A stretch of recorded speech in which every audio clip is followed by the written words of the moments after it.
Welcome to another iteration of Psych 462. And today we're going to talk about some avoidance and punishment and learned helplessness to help us with our readings for this week. So let's see if we can figure out how to share the screen. And I think we can begin here. All right. So let's talk about avoidance, negative reinforcement, which is not punishment, some punishment, and then learned helplessness. And what do we know? Well, what is avoidance behavior?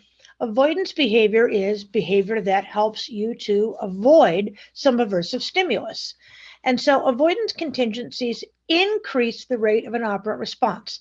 And we have to remember that by increasing the operant response, it is a reinforcer by definition, and you're reinforcing the escape behavior if the aversive stimulus is right there, or the avoidance behavior where you never made it in contact with the stimulus at all, you completely avoided it.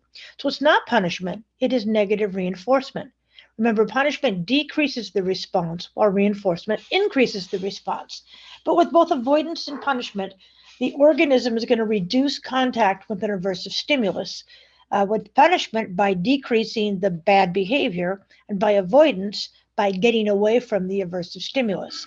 So avoidance behavior increases periods of safety. And note that avoidance procedures are active. It takes work to avoid, where typically punishment procedures are passive avoidance, where you basically get hit, so you kind of flinch, you move away. But avoidance procedures are more active behaviors that involve some kind of behavior that gets you away from the aversive stimulus, so you never make contact with the aversive stimulus. So, how do we test avoidance? Well, we use some kind of discriminated avoidance task. This is a procedure for studying negative reinforcement and avoidance, where basically we have the organism make a response that cancels typically a shock, because a shock for most organisms is aversive. And so the organism, such as the rat, might be responding on a lever for food reinforcers. And when the light comes on, they have to press a second lever to avoid the shock. And if the response doesn't occur during that light, during that S plus, then the stimulus is followed by a shock. So when the light turns off, the shock comes. But if the response, the lever press in this case, does occur during the S plus, the shock is canceled. And thus there's a signal or an SD for the shock that tells the animal when to make that response. If it's escape, the response occurs during the aversive stimulus, during the shock. Avoidance turns off the shock before it ever even got started. It cancels the shock. We can also test this using a shuttle box. And so a one-way shuttle is an animal on one side of the box has to jump over some barrier in the middle to avoid the shock. So the cue comes on, such as the light, and they have to jump to the other side, the safety side, or they receive the shock. Then they're placed back in the original side for the second trial, the third trial, and so forth. A two-way shuttle avoidance is more complicated. The animal is on one side of the shuttle, the cue comes on, and the animal has to jump to the other side or they receive a shock. But now, instead of being placed back in the original side, they stay in that place they just jumped to. And when the light comes on, they have to jump back to the initial location. So they're jumping back and forth and back and forth. As the light comes on, that tells them to jump back. The two-way shuttle avoidance is very, very difficult for an animal to learn because it has to jump back to a side that was previously aversive. One-way shuttle avoidance is very easy to learn because there's always a safe side and a bad side. But we can test how well the animal learns this and test avoidance behavior and escape behavior if we turn the shock on. Now, we have two theories that are going to explain why an animal would choose or learn to avoid a shock. And they're going to assume that two things happen during avoidance, both classical conditioning and then operant conditioning. And in two-factor theory, it says that both of these things must occur, that the animal learns to fear the S plus via classical conditioning. So the light predicts the shock, and that shock creates a fear, so they begin to fear the light. So the animal learns to fear the light by pairing that light with shock. And the animal will then learn a response to avoid the shock and remove or lessen the fear. So the fear of the light is classical conditioning, and then the jumping away to avoid the shock is operant conditioning. So not getting shock reduces the fear that was signaled by the classical stimulus, the CS, by the classical conditioning. There's some experimental evidence that supports the two-factor theory. Certainly on initial trials, the light and the CS produce physiological symptoms of fear. So escape responses result in a decrease in these physiological symptoms. The problem is on later trials, when the animal is very proficient at escaping the shock, there's little or no evidence of physiological fear with the stimulus. As the light turns on, the animal jumps but does not show any kind of fear or arousal to that stimulus. And this suggests that fear has been reduced or replaced by the escape response. And in a sense, it forms a negative feedback loop. I don't have to be afraid of the light because I can jump to safety, and therefore I never receive the shock. Well, this shows some problems with the two-factor theory. The signs of the fear dissipate with time, and as the animal gets better at avoidance, they show no fear. And this suggests that classical conditioning is not important in avoidance, and this two-factor theory may not be a true description, that only operant conditioning may be necessary. This suggests that animals can learn to avoid indiscriminate avoidance situation long before any sign that they're responding to or detecting the CS. So they jump before they even see the light sometimes. And so the light may not, the fear to the signal, the fear to the CS may not be a necessary component in the learning. We can test this with two other avoidance procedures. One is the signal avoidance. And this task, the response on the second lever, so the rat again is pressing the lever for getting food, and the second lever is there, and that response only postpones or delays the shock. It doesn't turn the shock off. So lever pressing is only a temporary solution, and they have to keep responding every so often to delay the shock. And the result is lots of responding, and they get, even though the signal is there, that signals a shock is coming, the animal turns off by responding. It actually never sees the CS, and of course it never gets the light. And this is important because if fear was necessary, you'd expect that the animal would freeze and be unable to respond to delay the shock. But it doesn't. It can keep responding to avoid the shock completely. You can also use a Herrnstein and Heinlein procedure, and this reduces the rate of the shock. It doesn't delay or cancel, it just slows down the rate of delivery. And so the response switches the schedule of the shock to a lower rate, but the animal cannot entirely avoid shock in this procedure. And once the animal receives shock on the lowered schedule, the shock schedule reverts back to its original schedule. So the animal must again switch the schedule to a lower schedule to receive fewer shocks rather than the original program schedule. Again, the animal can do this because the animal doesn't freeze. This is a more difficult task for the animal to learn. The animal certainly doesn't learn that it's going to get shocked, but it learns that it can reduce the number of shocks. And instead of freezing, it shows active lever pressing in its place. So we can actually use Herrnstein and Heinlein and test the two-factor theory. So we can make a prediction. If we have two groups of rats, in group one, they can turn off the light and still get the shock. But group two can turn off the shock, but the light is still on. Two-factor theory would predict that group one should respond more. And they can turn off the light because that's their fear stimulus and still get the shock. So canceling the light reduces their fear even though they get shock. But the results show that group two responds much more accurately. They would rather turn off the shock and still see the light, which suggests that, yeah, there may be some initial fear to that light, but it's the action of turning off the shock that seems to be more important in these fear avoidance tasks than the CS itself. And so the Herrnstein and Heinlein theory suggests that the two-factor theory may be over-describing the situation, and that the classical conditioning first step may be kind of a hangover but not necessary part of the fear conditioning. So the alternative is one-factor theory. This suggests the animal is simply learning through operant conditioning. And yes, the CS may have some initial fear to it, but that was the actual discriminative stimulus that says if you make a lever press, then the shock is reduced or goes away. So fear becomes a byproduct of the avoidance learning, but it's not crucial to learning or maintaining the avoidance response.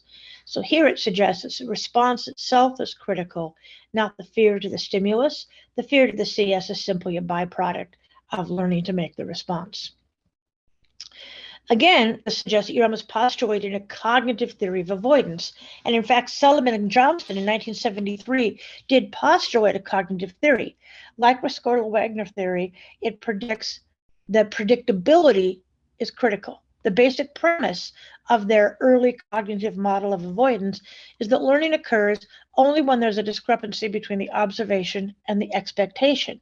And the subject's behavior will change in an avoidance task whenever there is a discrepancy between what they expect to get and what actually happens. So if they expect to get no shock and they got a shock, they need to do something to make a response, to find something to do to turn off that shock, so expectancy and observation match. So there are two important expectations in an avoidance task. There's an expectation about the consequences of a response, and there's expectations about the consequence of not responding. So if I respond, I reduce or eliminate the shock. If I don't respond, I get shocked. And the data support one-factor theory in that if we look at the animal on trial 1, the animal seems to have no expectations about what's going to happen. On trial 2 and on, the expectation about what will happen is I'll get no shock if I make a response, but I'll get shocked if I do not make a response. And animals prefer no shock to shock, and so they learn to respond. And again, it's the contingency that's what's important in avoidance, with fear, again, assuming to be a byproduct. This led to something called the safety signal hypothesis. In avoidance, you can't forget that there's positive reinforcement through conditioned inhibition of fear. Say what? Well, that is that you're rewarded for reducing your fear through avoidance responding.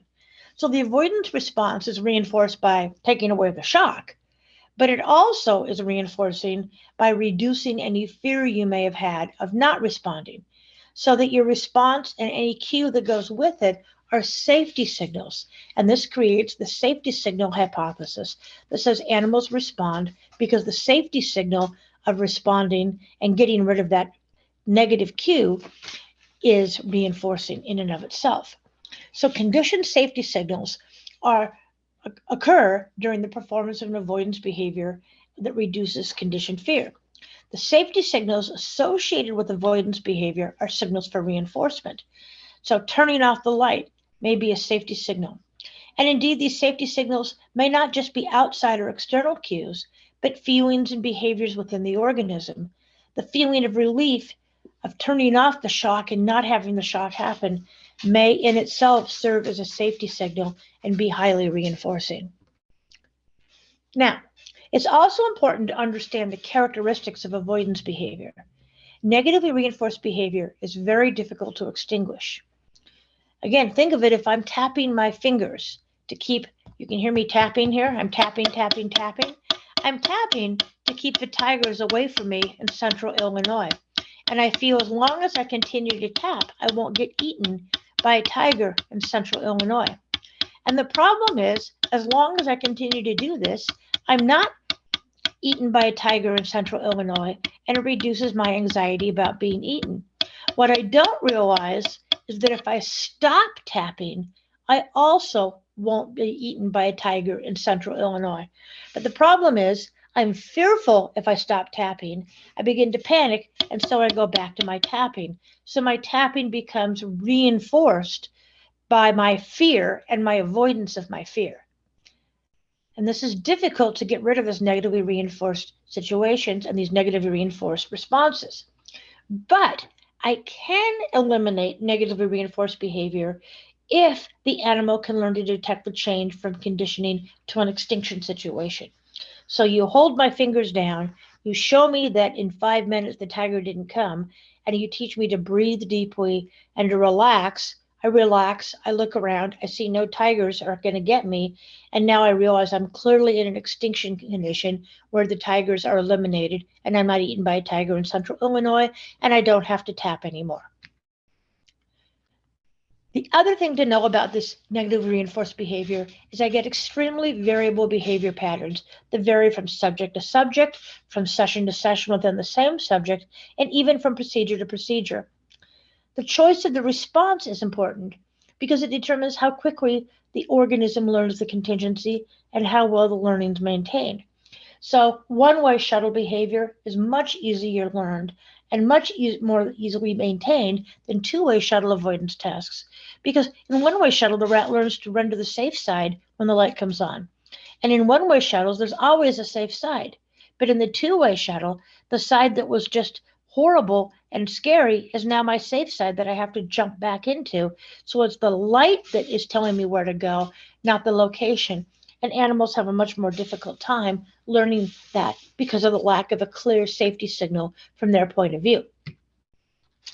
We also know that there's some biological boundaries on this avoidance behavior, just like there are biological boundaries on reinforced behavior. Different animals avoid in different ways using different behaviors. Almost all animals, if not all animals, show a highly similar behavior of the fear, freeze, flight, fight sequence. But what behaviors they use in that sequence is going to be dependent upon the biology of the animal. So the biology organizes the fear behavior, the freeze behavior, the flight behavior, and the fight behavior, even though the contingency is learned.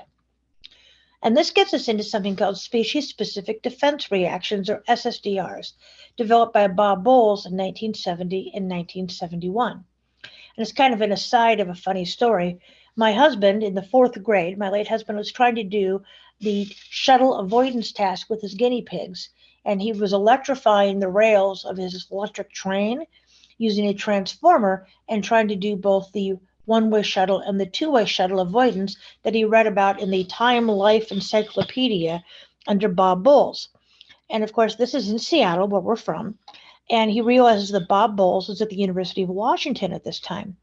And so Bob is there at the university, and little Jimmy, my late husband, in the fourth grade, calls the University of Washington, gets Bob Bowles' number, and calls Bob Bowles. Bob actually answers the phone, and little Jimmy talks to him about the difficulty, and Bob explains to him why the animal has so much more trouble learning the two-way shuttle avoidance than the one-way, and little Jimmy takes copious notes, gets an A+ on his science project, and years later, so go forward now to 1987, we're sitting in a bar with Bob Bowles, and Bob begins to tell the story about how once his little boy called him up after reading the Time Life Encyclopedia and wanted to know how to do a two-way shuttle versus a one-way shuttle avoidance. And my husband, Big Jim by now, goes, "Oh my God, that was me." And he and Bob were good friends until Bob's death. And of course, now my husband has passed away. And so that's a great story that I can tell about both Bob Bowles and my husband, little Jimmy. So species-specific defense reactions, which Bob Bowles discovered, are behaviors which the animal does naturally in time of danger. So freezing behaviors, fleeing behaviors, fighting behaviors. Because the animal has innate behaviors it does when avoiding noxious stimuli, and it's very difficult to make an animal go against its nature. The new learning has to be so strong that it overcomes, again, the biological propensity to behave in a certain way. And these become species-specific defense reactions. So again, they're specific to the species. And what are they? Well, a rat in the shuttle box tends to jump forward when its back feet are shocked, and it easily escapes by jumping over the barrier. But interestingly, if you shock the front feet, the natural propensity of the animal is to rear up, and the animal cannot jump as well over the barrier when it's rearing up and going backwards against the wall. Rats, when shocked, bite, grab. They do something called defensive burying. They'll bury the area where the bad thing comes from. And so we can use these behaviors as species-specific defense reactions. So if you look at defensive burying, you get kind of the Scrabble response, where their paws are going very quickly trying to bury. And so that's very useful in a lever press because animals can essentially bury to the lever and think that they're turning off the shock that way. Pigeons, when shocked, wing flap and peck. And it's a different kind of pecking. It's not a water peck. It's not a food peck. It's actually almost a bite and twist. They can actually break your skin when they get you. And their wing flaps are pretty hard. It's a really good slap with their wing, and it can hurt. So again, getting a pigeon to do a food peck to turn off a shock is not going to work. But if it can wing flap and hit the manipulandum, then it's very good at turning off the shock. And so again, we see behaviors that are different than food behaviors. So there's a whole separate category of appetitive behavior versus aversive behavior. And these species-specific defense reactions are very important to understand when trying to teach an animal a defense response. Now, we certainly also use negative reinforcement or escape or avoidance in humans. And in fact, this is the most often used reinforcement technique in the real world. Why? Because it's cheaper, it's easier, and it's more natural. But again, it produces bad side effects. You avoid your boss, you avoid your spouse, you avoid the principal or your mom. If your mom is nagging you, take out the garbage, take out the garbage, take out the garbage, you don't feel very good about your mom. You avoid her, and you avoid her not only when the garbage is full, but just avoid her anytime, afraid she's going to nag. And so the data show that it's a highly ineffective reinforcement procedure with many side effects for use in humans. I don't want to be the boss that everybody works really hard when they see me to get me to go away. I want to use positive reinforcement instead. And in fact, what we know is yes, your employees will work really hard to get you to go away, but as soon as you go away, they slack back off. So that behavior, your behavior of coming and yelling at them, is not going to maintain behavior long term. It's only going to maintain the hardworking behavior in your presence, and it only maintains it to get you to go away. People develop some interesting behaviors towards signals of the aversive. They avoid them. They have anger and frustration towards them, and negative thoughts and feelings towards the individual and the situation. And given uneven and unpredictable behavior that we get with avoidance techniques, we really try and avoid using a lot of negative reinforcement in applied situations with humans and also with most animals, such as dogs. Avoidance behavior in humans can develop into some really interesting things, though. Humans develop ineffective or irrational fears that often involve these avoidance responses due to fear. So they develop some kind of odd avoidance behavior that is maintained by a decrease in fear. So again, my banging two sticks together or banging on the microphone to keep the tigers away. And you can see this. My brothers taught me that the grates that you see in the sidewalks in the cities were a trap that the devil used to suck bad children into. And so for many years, I would avoid walking over the grid. And if somebody tried to push me on the grid, I would become very upset and very angry and fight like crazy to not have to walk on the grid because I was afraid that I'd be sucked away being a bad child. Okay? Thank God it didn't develop into a compulsion, which is a repeated stereotyped ritualized action. I don't feel compelled to walk around the gate. Well, I feel compelled, but if I walk over, I'm not scared to death. They also can develop obsessions, compulsive thoughts, where you may think, I have to think this. I have to do this in order for bad things not to happen. So these obsessions can develop and compulsions can develop into ritualized and even stereotypic behavior. I had a client once who had to tap the top of the door frame whenever he walked through a door. This is a high-functioning young autistic man, a man with high-functioning autism, and he felt compelled, and it was a compulsion at this point, to touch the top of the door frame and would actually throw a fit where he would lay down on the ground in tantrum if he wasn't allowed to tap the top of the door frame. And this became paired where his brother was in an accident and killed on a day where he didn't tap door frames. And he was able to verbalize to us that if he didn't tap the top of the door frame, somebody else in his family would die. And again, you can see how upset he would be getting, thinking that if he didn't touch the top of that door frame, he was going to cause the death of somebody else. And so what we had to do was, first of all, we gave him some medication to calm the anxiety and had to basically prove to him that nobody was going to die if he didn't touch a door frame, which again, you can see because you can mentally touch the door frame in a way was very, very difficult to do. And we were finally able to convince him that he didn't have to touch the door frame and that his family members were safe. So how can we get rid of this? Well, we can certainly do flooding. Okay? And we can extinguish an inappropriate response by not letting them make the response and showing them the extinction condition. I can flood them. So say somebody says I have to hoard towels so bad things won't happen. Well, I can give them 10,000 towels and they can realize, and many people come to realize that that's a ridiculous thing to do. And in fact, hoarding often is a way to make you feel better and to avoid bad things from happening to you. If you have enough of these items, then you won't go hungry, you won't run out of containers, these bad things won't happen. But obviously, with hoarding, flooding doesn't always work. So we have to use systematic desensitization, where we present the person with a fear-provoking stimulus in gradual steps and teach them systematically to do another coping response, maybe some kind of deep breathing exercise. Because with flooding, it's possible to scare the patient to death. Say you're afraid of an elevator, and so you develop coping mechanisms for that. Well, if I put you in a high-rise elevator and have you go up and down and the elevator jerks and stalls and does very bad things, you can end up having a coronary arrest, and we really don't want to kill the patient through flooding. Instead, we use systematic desensitization, having them slowly get in, sit in the elevator for 5 seconds, gradually changing the thoughts and their behavior, and having them maybe mark at a spot when they didn't think of the behavior, and gradually use the systematic desensitization. In fact, this is exactly what we use with our fearful dogs and our behavior adjustment models, our behavior adjustment training.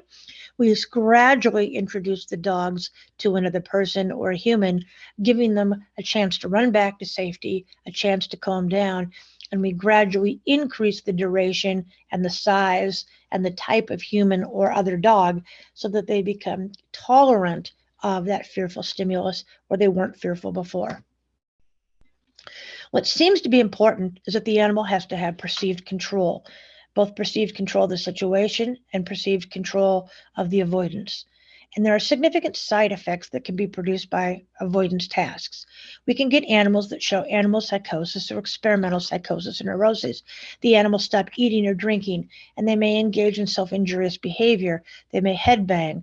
They may pace back and forth. Again, you see this in some of our wild captive animals, where these animals in captivity engage in these various strange behaviors in order to compensate for the fear and the anxiety they feel in the enclosure. And this can cause some really important and side effect behaviors that we don't want to have in our animals. And in the most severe case, the animals can develop something called learned helplessness. Now, learned helplessness was first identified by Marty Seligman in the late 60s. And he had 4 groups of dogs. And he's going to have the first training and the second training. He's going to have the results of the second training, which is what's important, and any lasting effects. So in group 1, the dogs are placed in an alleyway. It's basically a long hallway with a shock grid at one end. They were placed on the shock grid, the shock turned on, and the dogs were quickly able to get off the shock grid and run down the hall away from the bad thing. And that was escapable shock. They were also put in a first situation where they had to lever press to escape the shock. And what they found was the animals could lever press, they could run, and they had no lasting effects in their ability to escape in both situation 1 and situation 2. Group 2 were tied down so they couldn't lever press, and they were tied down so they couldn't get off the shock grid. And in both cases, those were inescapable shock. And the animals learned that there's nothing they could do to escape the shock. They didn't run in the alleyway second situation, but they had no long-term lasting effects, interestingly, even though they were held down and had to take some shock. Group 3 was first given escapable shock. All right? And so they learned to escape by lever pressing. And then in the second situation, they were tied down and they couldn't escape. Well, they couldn't run because they were tied down, obviously, and the animals had no long-term consequences. But it's group 4 that was most critical. First, they were given inescapable shock. So they were tied down and were unable to lever press, and so they got several shocks. Now, they went to the second situation, the alleyway, where they were put on the alleyway, and of course, they were not tied down because this is an escapable situation.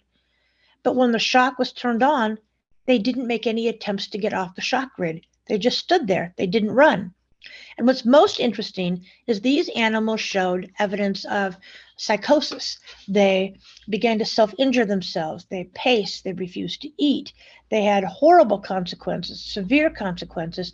And in fact, in the original study, many of the dogs in group 4 had to be euthanized because their self-injurious behavior became so severe. Now remember that Marty Seligman's hypothesis was that none of the dogs would be significantly harmed because according to the equal potentiality principle, still in effect during his research, learning in one situation shouldn't affect learning in a second situation. Well, what his data showed is, yes, under certain conditions, learning in the first condition can greatly affect your learning in the second condition and cause permanent and lasting harm. So the question is, why was group 4 so severely affected? Well, the key factor here was inescapability.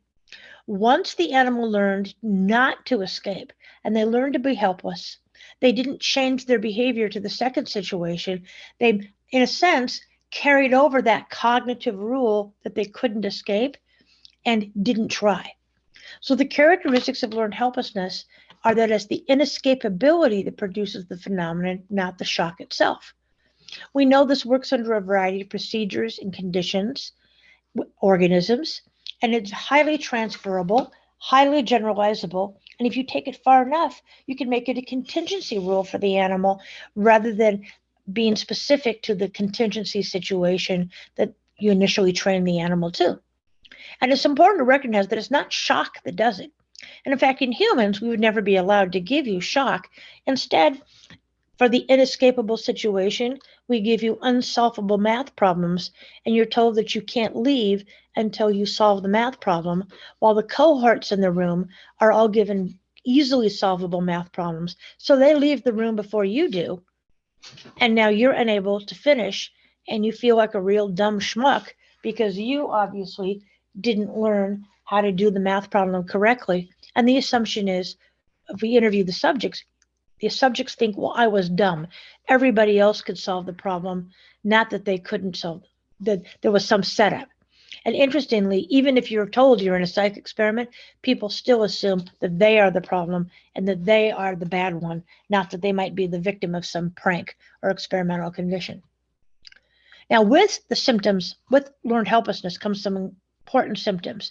First is that the animal gets very passive. They give up. Why try? I can't do anything about it, so why try? Why turn in my homework? It doesn't help to turn in my homework because I'm not going to get a passing grade anyway. And what this happens is you get these weird chain effects. I'm lazy because, again, why should I try? You get retardation of learning. I learn more slowly. And of course, if I'm not turning in my homework, I'm not studying, I'm not going to do well on the test. And this just confirms that I must be stupid. So again, why try? Why study? Because I'm stupid and I'm just going to flunk the test.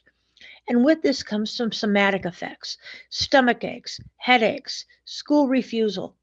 Although with the passage of time, so I don't take any math classes for 10 years, I'm not as afraid of math. I'm no longer having math nightmares. And so we do know that learned helplessness will lessen in time if I'm not presented with those stimuli that produce those effects. We get some definite clinical expressions of learned helplessness. Many school phobias and math anxiety are all due to learned helplessness. Why don't I want to go to school? I don't want to go to school because bad things happen there. I can't do well. I can't perform in front of my peers. I'm not as good as my peers. In abusive relationships, both for the abuser and the abusee, the abuser says, I can't help getting angry. I can't help hitting you. You do these things that make me mad, and I don't have any self-control, so I have to hit you. If you quit doing that, I wouldn't have to hit you. Where the abused person says, I can't help it. I'm bad. Look at what the person is telling me. They're telling me I'm a bad person, that I'm dumb, that I can't escape. And look at me. I can't escape. I'm just stuck here. And so the two actually reinforce each other. And we have to actually remove both from the situation. And the abuser and the abusee need to be separated and learn better coping strategies before they can be together again. Depression is often due to learned helplessness. And then the depression becomes both an expression of learned helplessness and a cause of learned helplessness. So if I'm very depressed and my therapist says, go make a friend, I go to try and make a friend. I have very poor social skills. So I say, hi. You want to be my friend? Well, no, you don't want to be my friend. I'm horribly depressed and I'm no fun. So you say, no, I don't want to be your friend. And I go home and I say, see, I'm so bad. I'm such a bad person. I can't even make a friend. And I've now confirmed that I can't make friends, which makes me more depressed. And then around and around in the circle we go. And it can even get to the point of cultural learned helplessness, where we see experiences things in the inner city with the poverty cycle. I can't get out of poverty. There's nothing I can do. If we go to Palestine and we look in the areas where they don't feel they can get out of Palestine, that they're stuck there, that they can't go to real universities, that they can't travel around the world, that they have no way out. And this is where we actually get into some situations where maybe dying for your cause is better. If you think about it, the guy comes to me and he says, "Hey, if you go and blow up all these people, I'll provide you with the bomb. I promise you, 14 virgins when you get to heaven, and we'll take care of your family after you die." And if you look at, well, heaven sounds pretty good with that big reward they're promising me, and my life sucks here, so I might as well go ahead and blow people up because what have I got to lose? And we actually see this experiencing in where the people feel that they have no alternative but to hurt others and kill themselves because it's going to make their life better.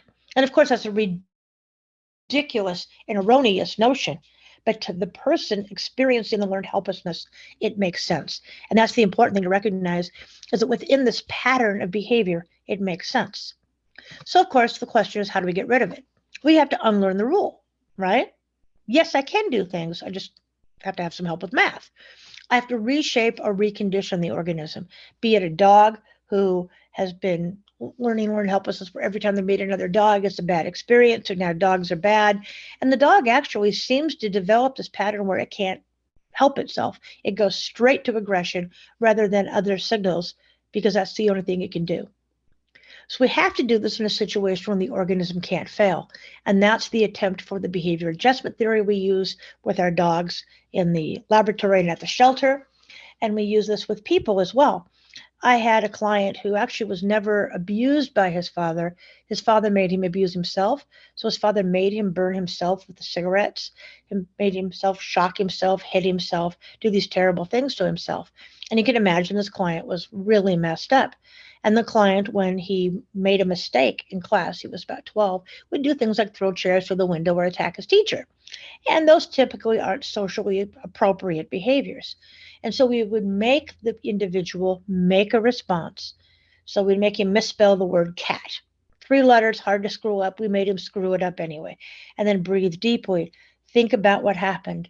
And we would do this on a whiteboard where he could wipe away the mistake and spell it correctly because he had power over his ability to spell and so on through his academics. The University of Pennsylvania actually screens their clients, and they find that it's the honor student, the mega star academically, who is more at risk for learned helplessness than the student who comes in at the slightly lower GPA, because of course this is an Ivy League school, and you're not getting in with C's. But even the kid who had a couple of B's is much more resilient than the straight A student because the straight A student doesn't know how to fail. And the first time they fail, they're helpless in dealing with their failure. And so the UPenn program makes them take a 1-credit course.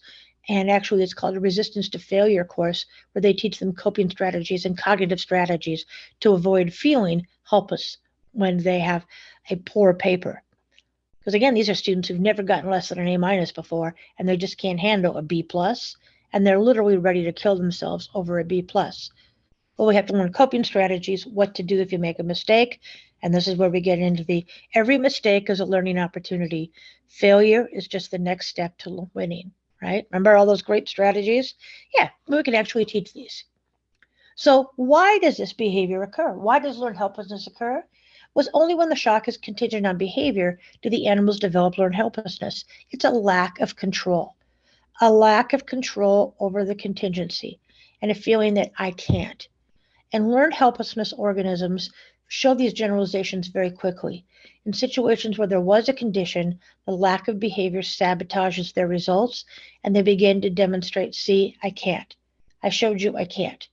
I didn't turn in my math homework. Why? Because I was going to fail anyway. See, I failed the test. I told you I can't. And they actually become self-sabotaging in that they never try. And if you never try, you don't know if you have control over your contingency. And this is how they get themselves into a contingency trap. If they don't respond, there's no reward, only punishment. And this reinforces their contingency rule that they're the cause of the bad behavior. They self-sabotage, it's true, and it becomes reinforced.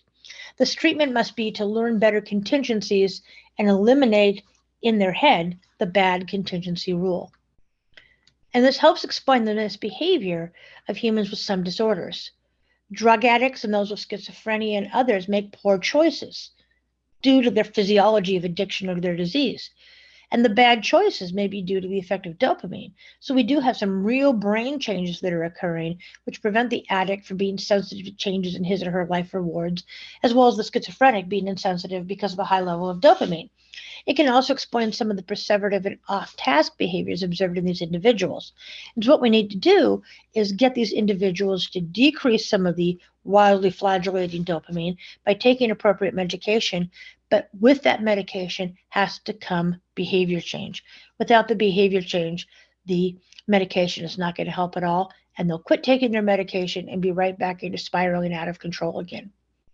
So the new research suggests that the original theory of helplessness doesn't account for people's varying reactions. Learned helplessness in some people remains specific to one situation, maybe a math anxiety. At other times, it generalizes across their whole life. And at first, it's difficult to predict which will occur in a given situation until we look at the organism's rules for contingencies. And then we can begin to predict. So this has to do with your attributional or explanatory style. And this is the key to understand why people respond differently to adverse effects. Why? How did you respond to it? What was the cause you gave? So in a group of people all experiencing the same or highly similar negative event, there are going to be differences in how they react to that experience. And that's going to be based both upon your life experiences. Someone who's failed very often and never won may have a very different explanatory strategy than somebody who's always won and think that they're somehow lucky or gifted. Okay? So how you make attributions will then influence the kinds of causes that you give to negative outcomes, and it'll give it actually is a good predictor of the likelihood of the development of learned helplessness. So we see some people who that just have a naturally born pessimistic explanatory style. They have a negative event and they interpret it as, oh, it'll never change, or it's all my fault, or it's pervasive. I can't do anything correctly. And these individuals most likely suffer from learned helplessness and depression. They're Eeyores of the world, that they interpret everything from a negative explanatory point of view. Then we have the Poos in the world. These are our Susie Sunshines. So something bad happens and they say, well, tomorrow's another good day. It'll be better tomorrow. Or it's not really my fault. It was just the situation. It'll be okay. Or temporary, I can do most things correctly. I just have a little trouble with this one. And these individuals are least likely to suffer from learned helplessness and depression. They have more of the Pooh personality, where, yeah, it's okay. They shrug it off and they try it again. We also see anxious styles, more piglets, where they fret all the time. Owls, who take an academic or knowledge-based explanatory style. Kangas, a kind of a maternal style.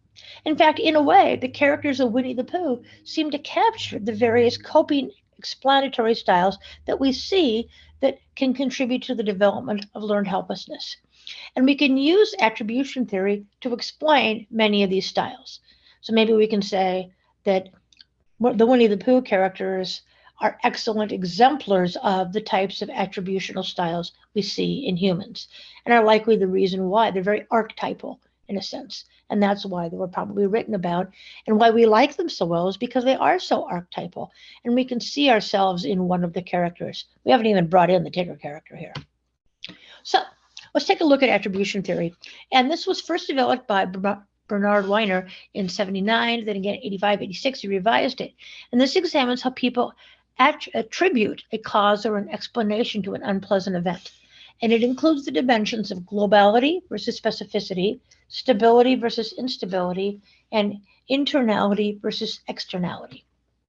So, global versus specific attributions are when a specific attribution, the individual believes the cause of a negative event is unique to that particular situation. So they say, it's okay, it just happened, it'll be better in the next situation, I'll try and figure out what happened to make it better. Where a global attribution, the individual believes the cause of a negative event is themselves. So it's going to occur across situations wherever they go. Similarly, Stable versus unstable have similar types of attributions. In the stable attribution, the individual believes that the cause is consistent across time. It's always me. I'm always the cause. An unstable attribution, the individual thinks that the cause is specific to one point in time. Oh, it didn't work because it was about to expire anyway, and we know that using an unstable product causes this result. Oh, well, we'll use a better product next time. Similarly, external versus internal.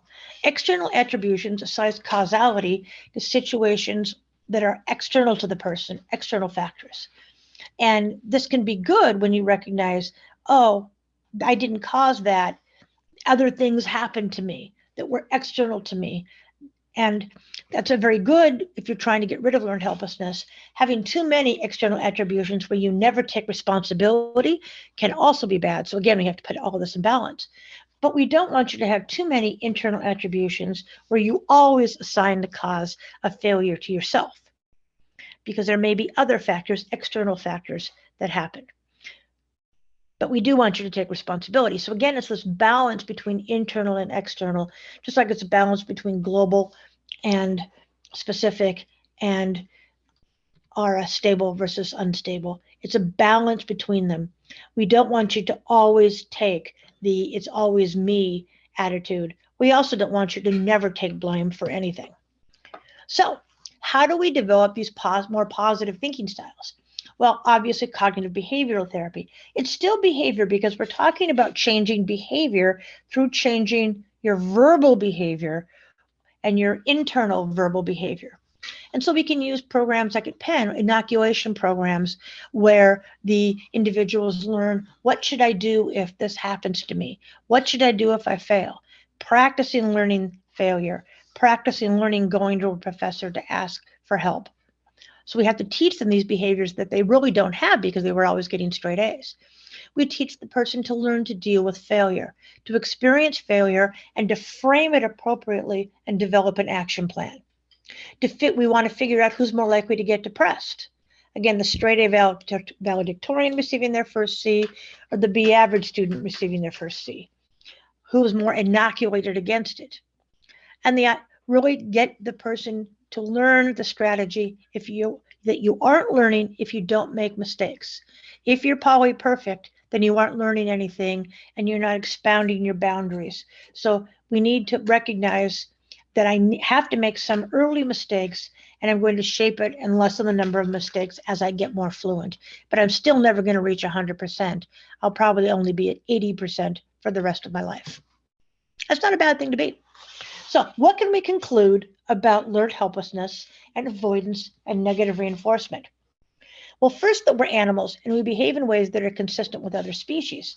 Most animals develop learned helplessness or show these aversive effects of negative reinforcement.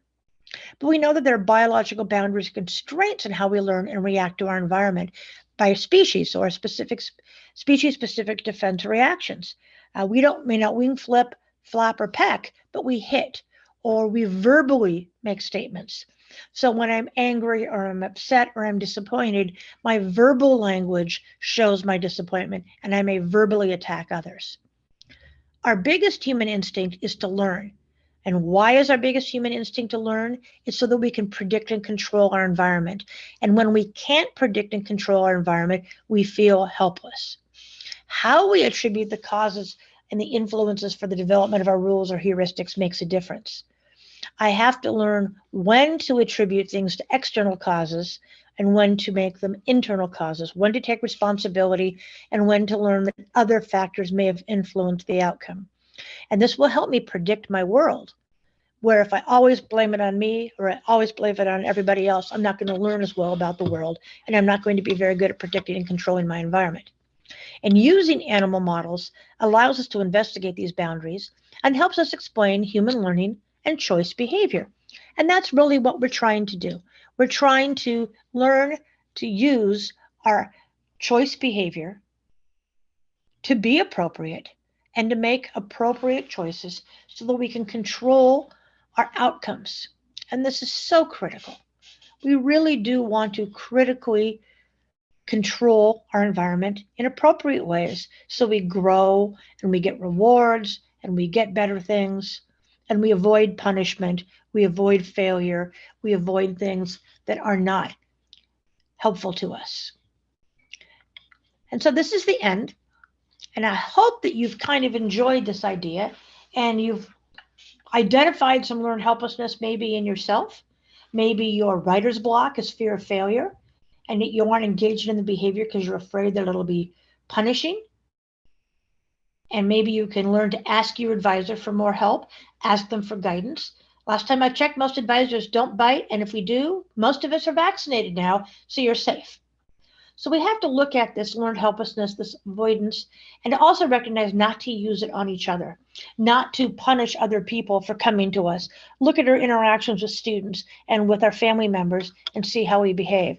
So I think today's lesson, appropriately placed near the end of the semester, we've only got a few more weeks to go, helps us identify why we're feeling angry, why we're feeling upset, and hopefully helps us learn that this is only a semester in many years of our life, and the semester will come to an end, and this will all be over. This class will be over, importantly, and you'll feel better as things end. You do have control with the calendar. You've only signed up for 16 weeks of torture. So there. I hope you've kind of enjoyed it. I hope you've identified some of this with yourself and that you can take this to the next level for yourself. And we'll talk about this on Thursday from our readings. And I will see you then.